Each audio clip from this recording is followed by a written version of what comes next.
The family of a triple murderer says they knew how dangerous their son was months before the killings. But because of what they call a loophole in the law, they could not get him the help he needed. Tonight, medical professionals weigh in on this hot-button issue. ABC 7's Jess Dowdrick joins us live in the studio with what one local doctor has to say. Jess. Good evening, Haley. Doctors say it's a tough situation. It's really a debate between patient liberties and paternalism. And here in Florida, when it comes to patients' rights, the state supports independence in making those decisions. Andres Avalos Sr. heard the same thing from every doctor he took his son to see. That they really cause a protocol in the way the law is laid out.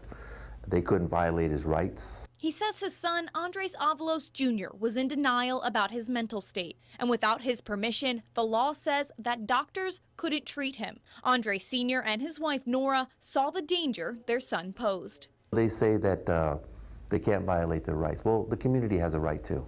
Dr. Matthew Thomas says even if it breaks the family's heart, every adult has the right to make their own medical decisions. You can always call 911.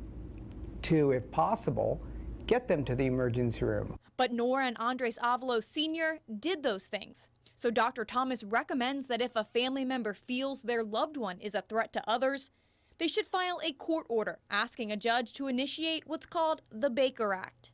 Those people can fill out paperwork indicating their concerns, what's been going on, what their observations are, why the individual refuses to get and seek help.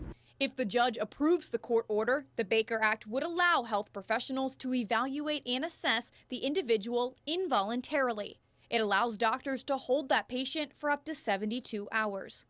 Even if somebody's Baker Acted, they still have most of their rights, and those rights are enshrined in the Florida State Constitution. So according to state law, even if a doctor diagnoses a mental illness, unless the patient shows signs of aggression or is unresponsive and risks going into a coma, doctors cannot give them medicine if they don't want it. The Manatee County Sheriff's Office say they come in contact with people several times a week who end up getting evaluated under the Baker Act. Dr. Thomas says that usually within 24 hours, just from looking at and talking to a patient, they can diagnose them. But he says sometimes people fall through the cracks. Haley. Thank you, Jess.